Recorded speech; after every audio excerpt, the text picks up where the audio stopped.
All right, folks, welcome to Pickaxe and Roll, brought to you by Superbook Sports. I'm your host, Ryan Blackburn, at NBA Blackburn on Twitter. Part of the Mile High Sports Podcast Network, and I am excited to discuss, well, not really excited. We're going to change that for a little bit here.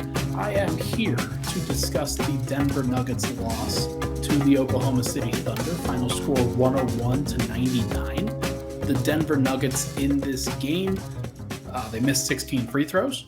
They did not have Nikola Jokić. They did not have Michael Porter, and they nearly won the game. It was very close at the end. It came down to the final two plays where OKC executed really well. Shai Gilgeous-Alexander made a great move at the end of the game to get free of Eric Gordon, and Jamal Murray made a good move himself to create a basket opportunity for himself, and the shot just fell short. That's what happens. Sometimes those are the breaks. The Nuggets have run so hot in clutch time so far this year that I'm not really surprised that they had a game that kind of came back to bite them where a shot misses at the end. And that's okay. Denver's going to have that happen every now and then. And it's good to be reminded that you're mortal, honestly. And Denver, in this, they were reminded that they were mortal. Missing 16 free throws, that is going to always kill you. It's very rare that without your first, your third or fourth best player or so, without those guys at the ship, it's really hard to beat a team that is as healthy as OKC is. They haven't had Chet Holmgren for the entire year, but obviously they have Shai. Obviously they have Giddey. They had Dort, Jalen Williams. They had everybody that they really needed, and it's pretty clear that they're a good team now. So it's no shame to lose to this team without Jokić, without MPJ. And then you look around the rest of the Western Conference and everybody else is losing too. So I will not be losing sleep over this game. I don't think that anybody else should either. Denver Nuggets fans take solace in the fact that the streak was going to end at some point, and it ended in this particular circumstance where Denver clearly could have won. There's no doubt about it that they could have won this game. And we'll talk about why in these segments. We're going to talk about the starters in the first segment, the bench in the second segment, and then kind of fast forward to what the road trip is going to look like next week in the third segment. There are some things we have to go over for sure. But first, let's start with Jamal Murray, who was good in this game, was very, very good, especially early when the Nuggets needed something, anything to go right. Denver started this game losing at a deficit of 18-8, if I'm not mistaken. They were down immediately. They had to fight back. OKC was basically ahead for the entire game. And there were brief stretches where Denver pulled in front only to be going back behind at various points. But it certainly felt to me like the Nuggets were on an upward climb for the entirety of this game. And Jamal Murray was the only reason that it was a game in the first place. Had a great, great game. And a lot of the moves that he made were really, really impressive. The up and unders, the post moves, the step backs, the step throughs. There's a lot of technical stuff that Jamal Murray did really well tonight. He also got a really nice dunk in transition at the beginning of this game that I think reminds you that it isn't just technical stuff with Jamal. He's getting back the athleticism too. He had a nice reverse layup going around Luguentz Dort, avoiding the defender at the rim and laying it up cleanly on the other side in that second half. There was a lot to like. He made his only three towards the very end of the game. I think it was like with 140 left in the game to cut the deficit to one. Very reminiscent of the shot that KCP hit against the Minnesota Timberwolves, it was the Orlando Magic, where Denver might have pulled it out. They were very, very close. The clutch defense from this group was really good once again. And it didn't work out this time. Jamal had a shot at the end to win it where they ran a play with a ghost screen for KCP and Jamal. If they were switching, if they screwed up the switch, KCP was going to get an open three on the left wing. If they switched, Denver would have had Jamal guarded by SGA, a matchup that they went at pretty consistently, and Jamal had some success with, which was pretty cool. Instead, they didn't switch and they didn't screw up anything, so Dort was on Jamal at the end. Jamal makes a move with about 3 seconds left, gets Dort off of his feet, and nearly makes he was on line with the jumper, I'm pretty sure, just kind of, he was falling away a little bit, and he was on his way down when he actually did release that ball. So not really surprised it ended up short. He was also 38 minutes in this game, 26 shots. He was tired, and I have to imagine for a reason. So it is what it is. I'm not really frustrated about it. You put the ball in your best player's hands at the end of the game, and tonight that was Jamal. Tonight, without Joker, MPJ is not going to get in that situation, but without Nikola out there, it's important to just generate a shot. And Denver got a good one. Could they have gotten a better one? Maybe. I like what they did, though. It's fine. It's not a big deal. But overall, Jamal over the course of these last 10 games has been fantastic. I think the numbers are 21.6 points, 5.8 assists, 5.1 rebounds, 48% from the field, 46% from three, 91% from the line. I think that's what he's done over the course of these last 10 games, which have included 9 home games and the 1 road win being the LA Clippers game. So impressive stuff from Jamal, and he has really leveled up to the point where he's just back. There's no questioning what he's doing anymore. There's no questioning just to the degree of like what he has done so far. I think that the first 5 games that he had this year, I posted this on Twitter, I think either yesterday or the day before. The first 5 games of the season were before he played 30 minutes. Ever since then, he's been great. He's been exactly what the Nuggets have needed him to be, and I haven't had any questions or concerns about who he has been. So really excited. It's up to about 19 a game on the year, shooting relatively efficiently. It's good stuff from Jamal. Aaron Gordon, not a good game. Not a good game, and this is where we can really kick off the free throw struggles. Jamal went 3 of 4 from the line. He missed a free throw, and he lamented that. But he was not the culprit here. Aaron Gordon missed 7 free throws tonight. He has now dropped to 62% at the free throw line. And despite the fact that he has had a borderline all-star caliber season, definitely possible that he still makes it. Definitely possible that based off of the injury stuff and everything that's going on, lots of other guys, there may be some dropouts here. AG might be Denver's second representative at the All-Star game. But if there's one weakness to his game right now, it's not the three, it's not the handling, it's not the defense or the rebounding or anything like that. It really is just the free throws. He may be one of Denver's most complete players from a skill perspective, where he has just about everything that you want for him to have. He can create off the dribble for himself and others. He has good shot selection. He has great understanding of 1 through 5 and being able to execute various schemes. It's been really, really good for Denver this year. But he missed 7 free throws tonight, and Denver lost by 2. And that is going to be a thing that I think is going to at least stick with him for a little bit. He's just got to be better. And the fact is he's missing these at home too. Like, it's not like it's just a road thing where he's in a hostile environment. I think he's actually been really bad at home, and at least from the stripe. And that's a problem. And that's going to be something that Denver runs into in a playoff series when teams are going to try to figure out ways to stop Aaron Gordon or slow him down. And maybe the best way to do it is to not let him get a shot off, and it's just to foul him. So if it becomes a hack at Aaron Gordon kind of thing, that's bad. That's a really bad situation, and Denver can't let that happen to him. So he went 4 of 15 from the field tonight. Not an efficient shooting night for him. Missed a lot of shots at the rim because OKC's defense at the rim was pretty good, despite the fact that they were undermanned or undersized.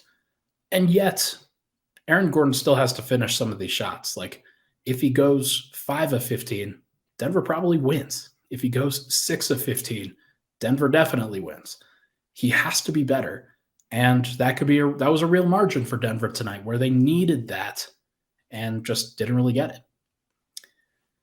Bruce Brown started in place of Michael Porter tonight, And I thought he played pretty well on both ends of the floor. There were some good things to note. Had some good moments slowing down Josh Giddey, had some good moments matching up with Lou Dort. Most of the time, he was he looked a little bit small going up against Giddey, but found ways to be impactful, found ways to turn him over. And on the offensive side of the floor, he was really the main guy who stepped up in place of Nikola Jokić. I thought that everybody else was a little bit tentative. Aaron Gordon wasn't necessarily good, but Bruce Brown tonight, 14 points on 13 shots, 2 of 5 from 3. But he, again, 0 of 2 from the free throw line. And that's just going to be something to monitor for Denver as we go forward. I'm pretty sure that Denver is 27th now in free throw percentage. That's a losing proposition, and it's going to come back to haunt them at some point. But 2 steals, 2 assists, 7 rebounds. He filled in and did his job. I think that Denver could have won this game, and Bruce Brown was a big part of it. He may have been the second best starter tonight, so give him credit where credit is due. He was what he needed to be. Zeke Naji started in place of Nikola Jokić, so much like Bruce Brown, Zeke has big shoes to fill in this case, and I thought that Zeke filled them well tonight. Filled them differently tonight, but OKC scored just 101. And the reason for that was twofold. One, it was just really great effort and execution of the scheme for all of Denver starters especially, but I thought the bench even had some good moments too. But the majority of it was the starters, and it was the way that they played and switched with Zeke Naji out there. I've made note of this before. The Murray, KCP, Porter, Gordon, Naji lineup is maybe their most switchable unit because of Porter's ability to go up and down.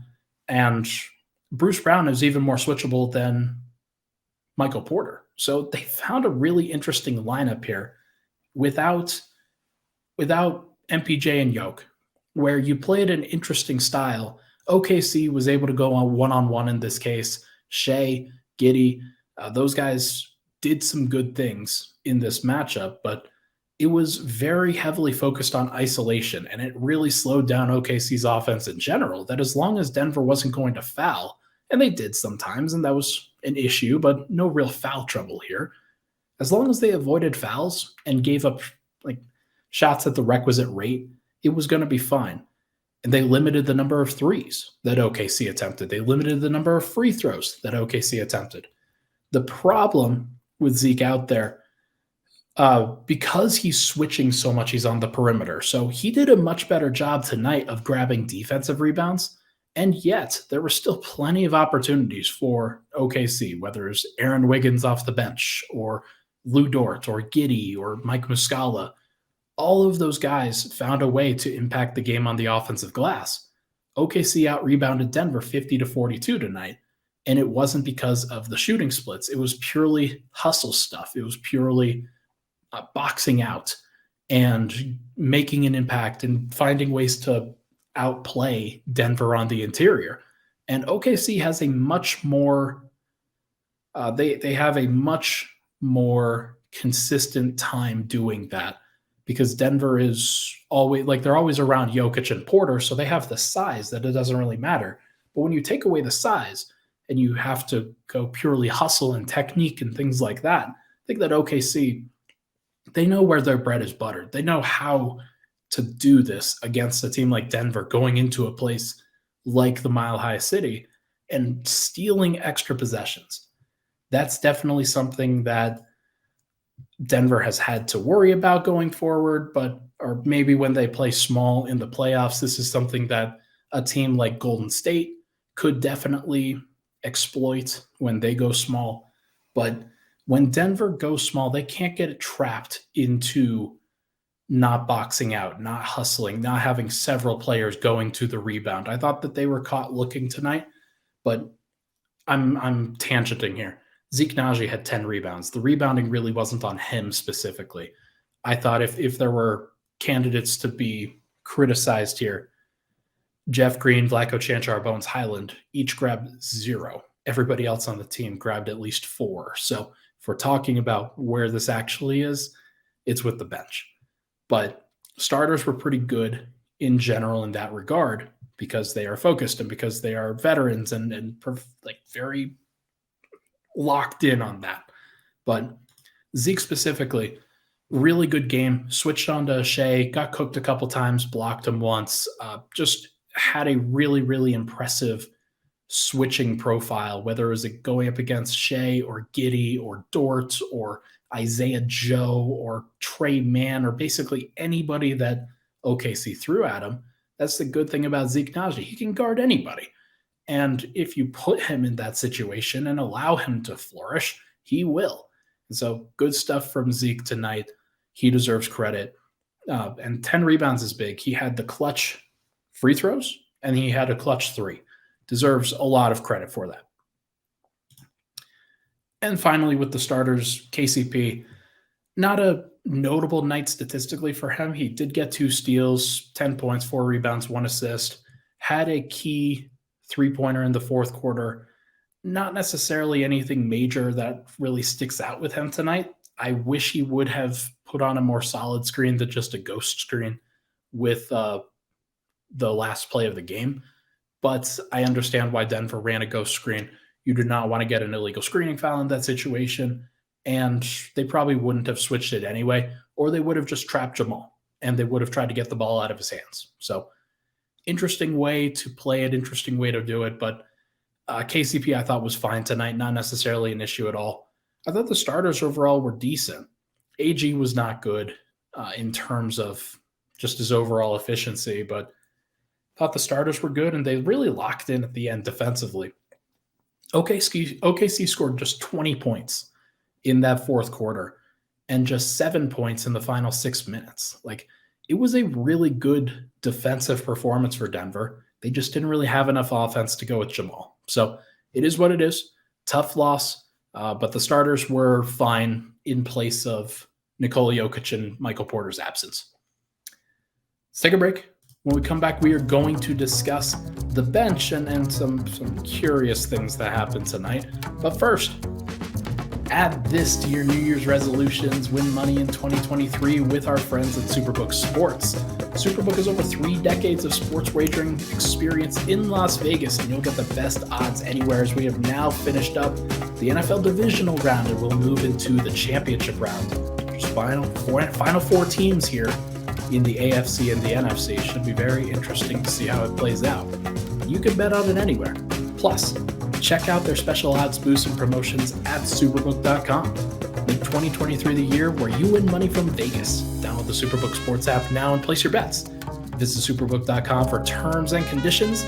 Gambling problem, call 1-800-522-4700. We'll be right back on Pickaxe and Roll. All right, we're back. Pickaxe and Roll, Ryan Blackburn here. Thank you so much, everybody, for tuning in. Let's now focus in on the bench group that played tonight. There wasn't ever really a consistent unit that Denver used. I did the rotation chart for tonight, and there was a bench unit that, like, Denver used a couple of different groups. The main one being Bones, Jamal, Christian Braun, Vlatko Cancar, Jeff Green. That ended the first and the third quarters. To begin the second quarter, Denver used KCP in place of Jamal and went Bones, KCP, Christian Braun, Vlatko Cancar, Jeff Green. And in the fourth quarter, they used a slightly different group. They took out Vlatko and they put in Bruce and Aaron Gordon. So they ran Bones, Bruce, Christian Braun, AG, Jeff Green. I thought it was interesting. I thought Denver yielded some different combinations, and there were some interesting plays and lots of data to really get into on this. But in the end, the most important thing for this is that Jeff Green was a -4, Vlatko Cancar was a net neutral, Bones Highland was a -1, Christian Braun was a -2. If we're really talking about it, nobody on the team was a -4, like or lower. Like everybody was at least a -4 or lower. Jamal was a -4. He played 38 minutes. Jeff Green was a -4. Bruce Brown led the team with a +4 in the plus-minus category. Zeke Naji, the only other guy in the plus. But because it is so narrow, it's hard to take the plus-minus with this. There wasn't a singular factor in this game that you can really pick that stands out, but I'm going to try. And we're really going to focus in on Bones. Bones was Bones was not good. Bones was, in his minutes, a major detriment to what the Nuggets were trying to do on the defensive end of the floor. And offensively, it is what it is. Sometimes the shot doesn't drop. Sometimes when you go ISO, the possession doesn't work out. I'm not really ever going to malign him for that. I thought his offensive process tonight was honestly fine. I think Denver wanted him to isolate in some situations. He created some shots for others when he was on the ball. Christian Braun, nice back cut. Jeff Green had a pass to him in transition for a nice dunk, or maybe it was a layup. It doesn't matter. But Bones had 3 assists in his 11 minutes and just 1 turnover. He had a steal. It was a nice deflection that led to a play on the other end. So he did make some plays, and it wasn't like it was just completely bad. But there were moments tonight where you just scratch your head. You just wonder what the heck is going on. And Denver needed him tonight. They only scored 99 points. And everybody outside of Jamal clearly struggled creating off the dribble for themselves. And Bones was supposed to be the guy in this situation that you turn to, where you need somebody outside of Michael Porter, Nikola Jokić, Jamal Murray. Those first two, obviously not here. Jamal playing 38 minutes and taking on the reins and had 26-9 and only 1 turnover. Bones is the guy that you look to, and this is part of the development, right? This is part of what you're hoping that he turns himself into in the moments where he can step up. Tonight, he didn't step up. Tonight, things did not work for him, whether it was due to the finger, and I want to make that clear. He was questionable with his left finger sprain heading into the game tonight and didn't know if he was going to play. He was ultimately available. It didn't look like the finger was bothering him, honestly. I thought that he was playing fine. I thought that he was driving to the rim on a couple of occasions. He took his normal threes on a couple of occasions. The problem, and the one play that sticks out in my mind over others, is the play that he had in the first half that got him benched, where he drives to the rim in isolation, botches the layup. It was an open layup that he missed, clearly frustrated with his own play, but got in his own feelings on it and took way too long to get back down to the other end of the floor. Denver's transition defense was good. They stopped what the OKC Thunder were initially going to do. Bones found himself, he sauntered up to Josh Giddey, who then cut right in front of his face, got the pass and made the shot. And on the very next opportunity that he could, David Adelman pulled him. David Adelman pulled Bones, and he only played, I think, 5 minutes in the second half. So, look, Bones left the floor at the he was sitting on the bench at the 9:45 to 9:30 mark. At some point during that time, he got up off the bench and went back to the locker room. He had put his warm-up back on with the hood and was looking down, very down on himself, and went back to the locker room and never emerged again. And I got to tell you, that really frustrates me. If I was a teammate of Bones, I would be really frustrated because he made it about him. And I know that he was having a bad game. I know that he is very focused on trying to be the best version of himself and helping the team. He wants to help the team win. That's all he wants, and I get that.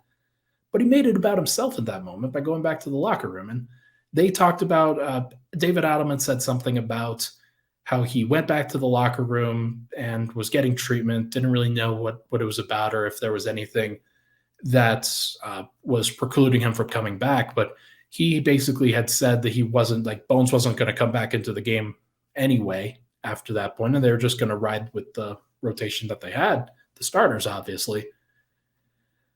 I think he was protecting Bones, and I'm going to go out on a limb and say that he probably didn't know that Bones was going to go back to the locker room anyway and found out about it later. And it is what it is. Bones clearly very frustrated about what was going on, but he has to keep it together because Jamal Murray rolls an ankle and can't continue, and you need somebody else who can create. What else are you going to do? You definitely would have turned to Bones in that situation, or maybe you wouldn't have. but having the option is the most important thing. And Bones he's got to be better than that. It is immature in my mind, and I could be wrong. Look, I'm open and willing to believe that there was something that was bothering him physically that he was getting treatment on, and that's something that he needed to have taken care of, and it couldn't wait until then. I'm willing to accept that is a possibility. I just don't really believe it right now. So Denver's going on a road trip, and they have 3 very important games where they need Bones Highland. Last game against the New Orleans Pelicans, Bones got shown up by Jose Alvarado and just he was removed. He was benched during that game. So there is a lot riding with Bones Highland over the course of these next few games. Philly, where he had his big game last year, that is on Saturday. That is going to be a big deal. He's probably going to invite a whole bunch of people to that game. So he needs to be good. He needs to get back on track. There's definitely some part of me that wonders where his head is at right now, but he needs to get back on track for sure. Christian Braun, 22 minutes in his game. He replaced Michael Porter in the rotation with Bruce Brown elevating into the starting unit. Christian Braun had 22 minutes and played really well. I liked what Christian Braun did. He continuously moves off ball. He makes himself available in situations where his teammates, his ball handlers, the playmakers on the team, are trying to create. And the best way is to not just stand still. If you are an off-ball player, you have to find opportunities within that to make yourself available to that ball handler. And he did it for Jamal. He did it for Bones. He did it for Bruce Brown. He did it for all of those guys where they were creating and Christian Braun was cutting. And that was such a big, big deal. 10 points, 4 of 7 from the field, 1 of 2 from 3, 1 of 1 from the line. 6 rebounds, including 2 offensive, is great in his 22 minutes, and 3 assists and 2 blocks is really great too. You like to see the production. You like to see the ball moving a little bit and him making a difference. And that was very, very nice to see. I got to tell you, I would love to see Christian Braun playing more. There's no doubt about that. But when everybody is healthy, it's really hard to find the time. So I hope that Denver continues to get creative with how they find time for Christian Braun, because they're going to need the dude. They're going to need him. And if anybody gets hurt, he's going to have to step up, especially in the backcourt, whether it's Jamal, Bones, Bruce Brown, KCP, Michael Porter. There's a lot of candidates for him to be elevated into the rotation if any of those guys go down. Jeff Green, I thought, played pretty well tonight. Actually, let me scratch that. I thought he played pretty well on offense. 5 of 7 from the field, 1 of 1 from 3, made a key 3 when Jamal really had nowhere to go in the middle of the floor. He kind of lobbed the pass over to Jeff Green in the corner, and Jeff hit a shot that was pretty contested. It was the only 3 that he did hit. I put the 0 rebounds there because that's one of Jeff Green's weaknesses, and he is the center, and OKC grabbed a whole bunch of offensive rebounds while he was on the floor. Kenrich Williams, Isaiah Joe, Aaron Wiggins, 8 offensive rebounds combined for OKC. They won the offensive rebounding battle. They won it 50-42, and that was probably the difference in the game outside of the free throw shooting. So control the things that you can control.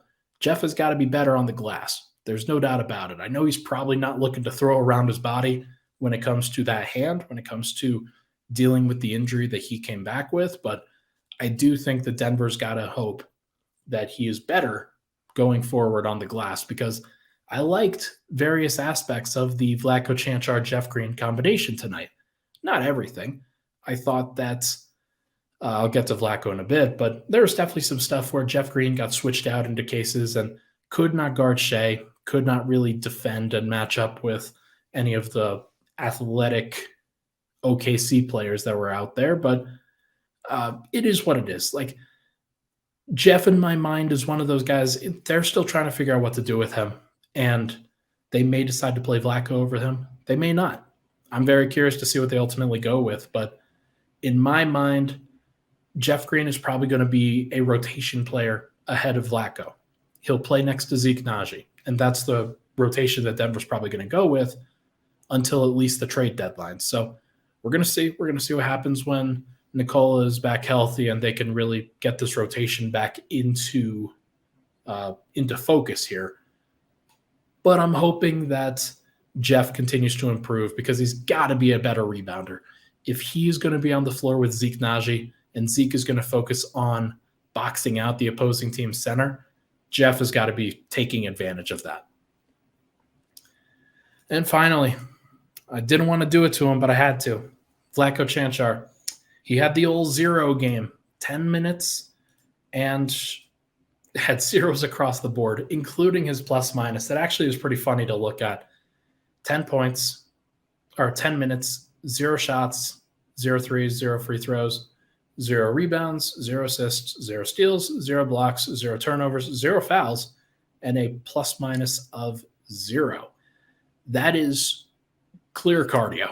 He moved the ball, passed the ball around to guys at various points, but it is just like Aaron Gordon played 38 minutes tonight. He played the other 38 minutes at power forward. Vlatko played 10 of them, but Vlatko's just got to be more productive than this. There's no doubt about it. When you're talking about what Denver could really use in that situation, they could use somebody who creates a little bit more.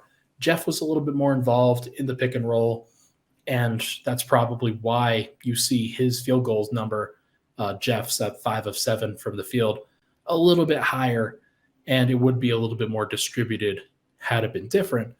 But Denver, if they're going to play Vlatko, they've got to involve him, at least just a little bit. It's like, can't have the cardio game. Come on now.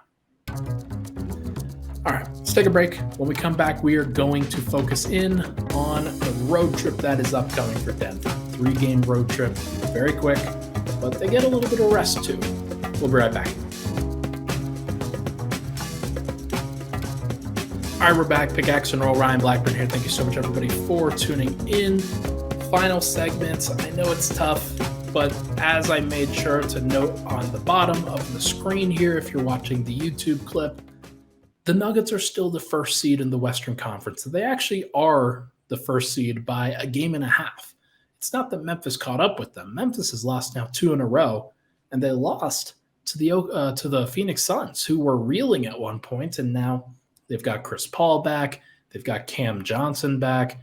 Phoenix looks a little bit better, looks a little bit more coherent than they did the last time around. So we will see if Phoenix kind of bounces back a little bit. It would not surprise me if they end up being the team that Denver faces in a first-round series, which I know Nuggets fans would have mixed feelings about. There would be a lot of, yes, revenge kind of feelings, and there would be, oh no, this could be a bad matchup kind of feelings. So keep that in mind. But in general, the rest of the West, you look down at it. I wanted to just check in and make sure that Denver wasn't having anybody catch them. No, not even close. Memphis still a game and a half back. Sacramento is 6 games. New Orleans is 7 games. There's just nothing to really worried about. Dallas is 8.5 back. The Clippers are 9 back. Phoenix is 9.5. Golden State is officially 10 games back at the 10 seed. That is crazy. That's just insane. And I'm glad that we don't have to really worry about the Golden State Warriors right now. So Denver is going to finish as a top 2 seed. I feel pretty confident about that as long as they don't go on a weird in a weird situation over the course of these next few games. But I got to be honest, I think it's possible that Denver does get some weird stuff going down. The next 3 games on the schedule, they will travel to New Orleans today, Monday. I'm recording this now at 12:13 a.m. They will go to New Orleans on Monday at some point. They will play on Tuesday night, and then they will take a flight that is 1,000 miles up to Milwaukee for a Wednesday game. They'll get 2 days off.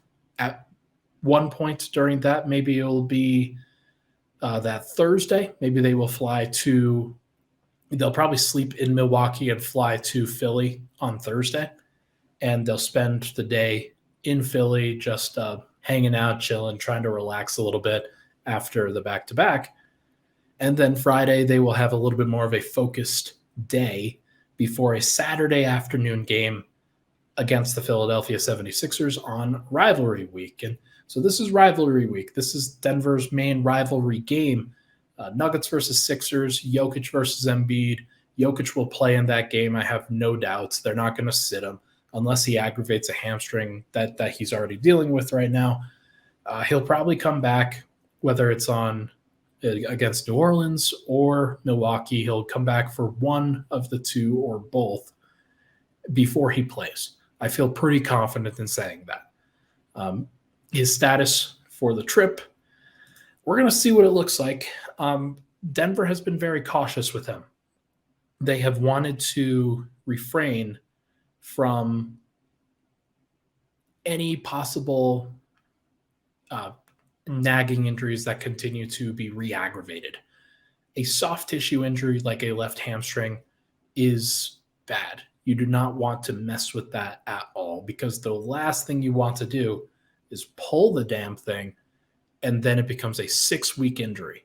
That happened to PJ Dozier for Denver back in the 2020-21 season, and it really derailed his season. He could not get back into a rhythm after that point. And it's just one of those things where if that does happen, then Denver's in trouble. If they lose Nikola Jokić for 4 to 6 weeks, I know that they found a way to win against the Indiana Pacers without Tyrese Haliburton, but they lost to the OKC Thunder at home. That was without Porter, obviously, but everybody else was good. And Denver's, like, if they lose, if they didn't have him, that would be horrible. So the hope is that he comes back, is that he's always in a situation where you don't have to worry about that, and that he will be back and healthy and ready to go by Saturday for sure. If he sits the back-to-back Tuesday, Wednesday, I guess I wouldn't be surprised, but actually I kind of would be surprised. I think he is. I just don't see him missing both of those. So New Orleans kind of reeling a little bit. They aren't getting Brandon Ingram or Zion Williamson back for that game, I don't believe. But Milwaukee is going to get back Giannis and Chris Middleton. They've been made probable on the injury report for Monday's game. So they will play, and then they will likely play again on Wednesday. I don't see any reason why they wouldn't. So you're going to want to have Jokić available, Aaron Gordon available, Michael Porter available. But if Jokić isn't available, that would change things. Now, Michael Porter, we're going to see. We're going to see what that ultimately looks like. If you don't know about the news, Michael Porter did not play on Sunday night's game against the Oklahoma City Thunder due to personal reasons. And those personal reasons, it was later reported by the Denver Post that his younger brother, Coben Porter, was in an accident. He was in a 2-vehicle accident at like 2:00 in the morning last night. And it was one where I believe the opposing driver was killed, but it might have been a pedestrian. Either way, Coben Porter was involved in that, and he was arrested for various charges that lead you to believe that something was bad, that something was wrong, and something like he potentially killed a person. So it's a really delicate situation. I want to stress that first and foremost, that Michael Porter's mental well-being during this and being able to be there to support his brother Coben, the most important thing in all of this. So if it hurts the Nuggets, so be it. That's not a thing that anybody should be really concerned about right now. What is most concerning is that I don't know what Michael is going to look like when he does come back, and they're like, you may not have him for a week, for a game. He might be on the road trip going to New Orleans tomorrow. Like there's a possibility for all of these things. We don't know what this is going to look like. This is a very nuanced and delicate situation that Denver has to navigate, that Michael has to navigate. So I do not envy him. I mean, obviously, God, it seems so horrible to be in that situation where you don't know what's going to happen with your brother, the person that you love. So I'm wishing all the best to the Porter family, wishing all the best to everybody involved. I hope that I know that this is just an awful situation and Denver hasn't had to navigate anything like this, or the Porter family hasn't had to navigate anything like this before. And so hopefully everybody pulls through. And yeah, it's just very, very sad in general. So wishing the best to the Porters, wishing the best to Coben and Michael. We will see what happens with Porter on this upcoming road trip, but I can't make any promises one way or the other. He wasn't made available. We weren't really encouraged to ask about the situation either. So everything is still kind of like they're trying to figure out stuff in general. So once Porter comes back, then maybe we'll get a better picture on the situation. But hopefully Michael Malone will be healthy and ready to go on the trip. It sounds like he will make the trip to New Orleans tomorrow. Hopefully the rest of the Nuggets are in good spirits, can continue to bounce back from this particular loss that they faced. Look, Denver is in a situation where the next 3 games could be a 3-0 or an 0-3 stretch. I don't know what to predict here. I think that Denver should be able to take care of the Pelicans, even without Nikola Jokić, but it wouldn't surprise me if they just don't travel that well, and Denver's in a situation where a team like New Orleans could really bother them. It wouldn't surprise me if they travel on the second night of a back-to-back to Milwaukee and get blown out, or they go to a motivated team in Philly and just like they can't hang in that situation if they don't have maybe their full firepower, or if they're just not in the right position to be able to win. So we're going to see what it looks like. If I had to predict it right now, I would say that Denver goes 1-2 on this road trip. Everybody will be like, oh man, the sky is falling. And yet they'll be 1-2 on the road trip. And it's not going to be that big of a deal. Whether they could win any of those games. If they go 3-0, that would be spectacular. I wouldn't really even know what to think. But if they go 1-2, it is what it is. If they go 0-3, that's bad. Denver is now having to make decisions on the trade deadline here relatively soon. They are 2 weeks out, and I am very curious to see what Denver does. But the next week should go a long way in determining what Denver decides to do heading into trade deadline season. All right. That is going to do it for this episode of Pickaxe and Roll, everybody. Brought to you by Superbook Sports. Thank you so much for tuning in. Appreciate all the love and support on the podcast. The week was a success for the Pickaxe and Roll pod on the Mile High Sports channel. Make sure to go give a like to this video on the YouTube side. Make sure to go subscribe to the Mile High Sports channel. We're continuing to grow that. I have an article on milehighsports.com that you should go check out. And I should have another article on Monday morning, depending on how the rest of this night goes. Should be fun. Thank you so much, everybody, for tuning in. Even after a loss, really appreciate all the love and support. Talk to you guys next week.